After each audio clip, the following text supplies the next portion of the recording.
నా పేరు బోర్గి సంజీవన్న. నేను టీఆర్ఎస్ పార్టీ కార్యకర్తను, తెలంగాణ పోలీస్ ఉద్యమకారుని.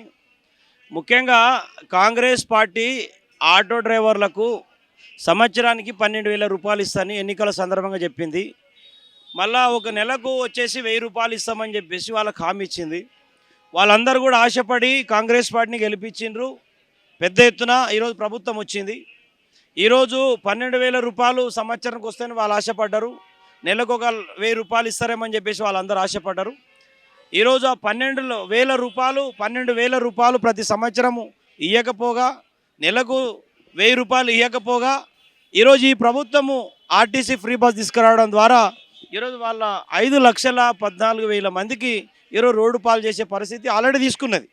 ఈ ఫ్రీ బస్సు వల్ల వాళ్ళు ఇప్పటికే ఫైనాన్స్ కట్టుకోలేక వాళ్ళు తీవ్రమైనటువంటి ఆందోళన ఉన్నారు.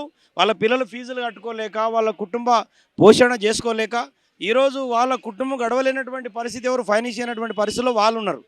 బస్సు ఫ్రీ చేయడం వల్లనే వాళ్ళు ఆల్రెడీ సగం బారాన వాళ్ళు వెన్నుముకలను విరగొట్టేసిండ్రు. ఈరోజు ఎలక్ట్రిక్ వెహికల్ అని తీసుకొస్తున్నాము, ఆటోలు తీసుకొస్తున్నామని చెప్పేసి ఆటో ప్లేస్లో డీజిల్ పెట్రోల్ ఆటో ప్లేస్లో ఎలక్ట్రిక్ ఆటోలు తీసుకొస్తున్నాం ఆర్టీసీకి సంబంధించి అని చెప్పేసి మళ్ళీ 263 జీవో తీసుకొచ్చారు. ఈ 263 జీవో తీసుకొచ్చి ఈరోజు 63,000 ఆటోలకు ఈరోజు జిహెచ్ఎంసీ కానీ లేకపోతే ఓఆర్ఆర్ పరిధిలో ఈరోజు అనుమతి ఇవ్వడం జరిగింది. ఆల్రెడీ 20,000 ఆటోలు ప్రత్యక్షంగా తీసుకురావడానికి వీళ్ళు ప్రయత్నం చేస్తూ ఉన్నారు. కాబట్టి మీరు ఈరోజు 63,000 ఆటోలు ఈరోజు ఎలక్ట్రిక్ ఆటోలు తీసుకురావడం ద్వారా ఈరోజు హైదరాబాద్ పరిధిలో 1,00,000 ఆటోలు నడుస్తున్నాయి. మీరు 60,000 63,000 65,000 ఆటోలు ఇక్కడ నడపగలిగితే ప్రత్యక్షంగా వాళ్ళకి అందరికీ కూడా ఈరోజు వాళ్ళ ఫైనాన్స్ కట్టుకోవాలి. ఇప్పుడున్న బ్యాలెన్స్ ఫైనాన్స్ ఒక్కొక్కరికి 3-4 లక్షలు 5 లక్షలు ఫైనాన్స్ ఉంది. వాళ్ళు ఎట్లా కట్టుకోవాలి? ఈరోజు మీరు ఎలక్ట్రిక్ ఆటోలు తీసుకురావడం ద్వారా, ఆర్టీసీకి అనుసంధానం చేయడం ద్వారా ఈరోజు ప్రజలందరూ కూడా ఆర్టీసీకే మొగ్గు చూపుతారు. ఈరోజు వాళ్ళ పరిస్థితి ఏంది? ఈరోజు ప్రత్యక్షంగా దాంట్లో చాలామంది టీటీసీలు, డీఈడీలు, బీఈడీలు, ఈరోజు డిగ్రీలు చాలామంది చదివి ఉద్యోగాలు రాక తెలంగాణలో ఆటో నడుపుకుంటే ఆటో కూడా నడవనీయకుండా మీరు చేస్తే అసలు ఈ తెలంగాణ ఎందుకు తెచ్చుకున్నాం మేము? ఈరోజు మన ఉద్యోగాలు మనకన్నాం, ఈరోజు మీ ఉద్యోగాలు వాళ్ళకి ఇస్తలేరు. ఈరోజు వాళ్ళు బతుకుతుంటే ఆ పొట్ట మీద కొడితే ప్రత్యక్షంగా 5,14,000 మంది వాళ్ళు ఉంటే వాళ్ళ మీద ఆధారపడ్డారు 27 నుంచి 30 లక్షల మంది వాళ్ళ కుటుంబ సభ్యులు ఆధారపడ్డారు. కొన్ని వేల మంది వాళ్ళ పిల్లలు ఆధారపడ్డారు. వాళ్ళ రూమ్ కిరాయి ఉంది, వాళ్ళ మంచి చెడు ఉన్నది, వాళ్ళకి అన్నీ ఉన్నాయి. ఈరోజు వీటన్నిటిని పక్కన పెట్టి ఈరోజు మీరు తీసుకున్న నిర్ణయం వల్ల ఈరోజు ఎంతమంది ఈరోజు ఇలాంటి ఎస్టీలు, ఎస్సీలు, బీసీలు, మైనార్టీలు ఉన్నారు. కాబట్టి ఎస్సీ, ఎస్టీ, బీసీ, మైనార్టీకి సంబంధించిన వాళ్ళ కడుపు మీద కొట్టే అధికారం మీకు ఎవడిచ్చిండు? కాబట్టి ముఖ్యంగా ప్రజాపాలన అంటే ఇదేనని అడుగుతున్నాం. ఆనాడు బీఆర్ఎస్ పార్టీ ఆర్టీసీ కార్మికులను పర్మనెంట్ చేయమని వాళ్ళు ఉద్యమాలు చేస్తే ఆనాడు భగవంతుడే మీకు రక్షించలేడంటే అదే భగవంతుడు బీఆర్ఎస్ పార్టీని బంగాళాఖాతంలో కలిపారు. ఆర్టీసీ కార్మికులు ఉసురుదాలికి చాలామంది చనిపోతే ఆ బీఆర్ఎస్ పార్టీ ఓడిపోయింది. వాళ్ళు కేవలం 40,000 మంది ఆర్టీసీ కార్మికులు ఉండి 10,000 బస్సులు ఉండే. కానీ ఈరోజు 5,14,000 పైచీలకు ఆటో డ్రైవర్లు ఉన్నారు. ముఖ్యంగా వాళ్ళ కుటుంబ సభ్యులతో కలిపితే 30 లక్షల మంది ఉన్నారు. కానీ వాళ్ళతో పెట్టుకోవడం మంచి పరిణామం కాదు. ఆ రోజు 40,000 మంది ఆర్టీసీ కార్మికులే బీఆర్ఎస్ను బంగాళాఖాతాన్ని కలిపితే ఈరోజు 20-30 లక్షల మంది వాళ్ళ కుటుంబ సభ్యులు, 5-6 లక్షల మంది ఆటో డ్రైవర్ కలిపితే మీకు బంగాళాఖాతం కాదు భూస్థాపితం చేస్తారు. ఇదే కాంగ్రెస్ పార్టీ రాజకీయ నాయకులు మాట్లాడుకుంటూ టీఆర్ఎస్ పార్టీ దీన్ని అనవసరంగా పెద్ద ఇష్యూ చేస్తుంది, ఆటోలో మంచి కోరే, ఆటో డ్రైవర్ల మంచి కోరే మేము ఈ స్టెప్ తీసుకున్నామని చెప్పేసి మాట్లాడుతున్నాం.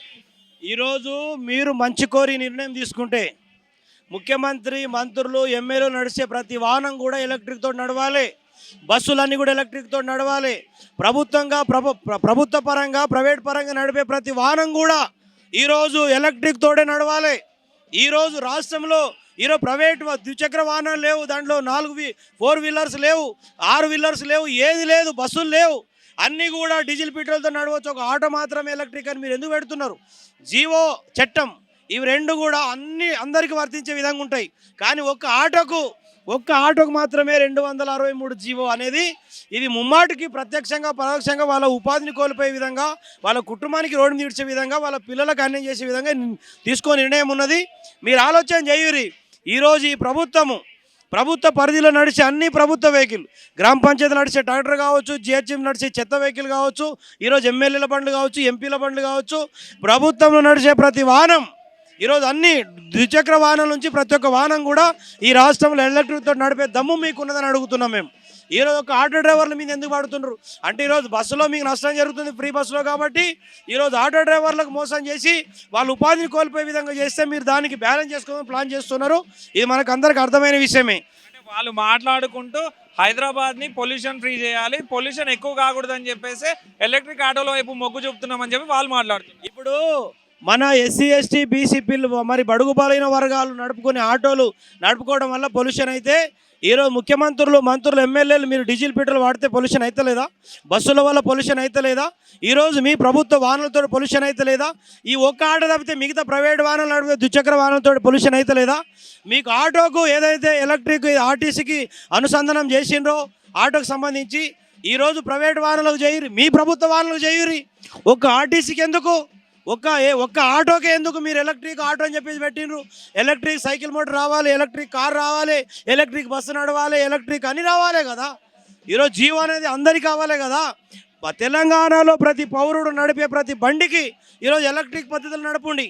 ఈరోజు ముఖ్యంగా తెలంగాణ రాష్ట్రంలో మీరు ఆటో డ్రైవర్లకు ఇస్తానన్న సంవత్సరానికి 12,000 రూపాయలు, నెలకు 1,000 రూపాయలు, ఇప్పటికే 3 ఏళ్లలో ఈ 1,000 రూపాయలు 3 సంవత్సరాలు 32,000, ఆ 12,000 రూపాయలు 3 సంవత్సరాలు 32,000, దాదాపుగా 36,000, 72,000 రూపాయలు ఆటో డ్రైవర్లకు మీరు ప్రత్యక్షంగా ఎన్నికల టైంలో మీరు ఇచ్చిన హామీ ప్రకారం వాళ్ళకి భాగ్యపడ్డారు.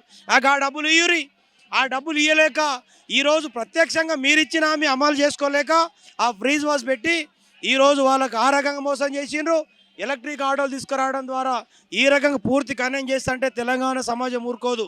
ఒకవేళ ఆటోలను ఎలక్ట్రిక్ ఆటోలుగా చేయాలనుకుంటే, మీరు ఆర్టీసీకి అనుసంధానం చేయాలనుకుంటే ఈ జీవో, ఈ 263 జీవో తెలంగాణ రాష్ట్రంలో నడిచే ప్రతి వాహనాన్ని ప్రైవేట్ ప్రభుత్వం రెండిట్లో నడిపే ప్రతి ద్విచక్ర వాహనం నుంచి అన్ని వాహనాలు ఈరోజు మీరు ఎలక్ట్రిక్ వాహనాలుగా మీరు మార్చి నడపగలిగితే మీ జీవో 100% అందరికి వర్తిస్తుంది అనుకుంటాం.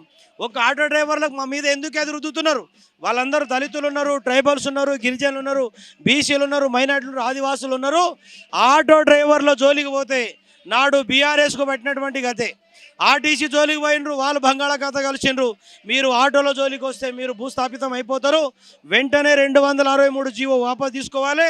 లేని పక్షంలో తెలంగాణ సమాజము పార్టీలకు అతీతంగా వాళ్ళు ఎంబడుంటారు.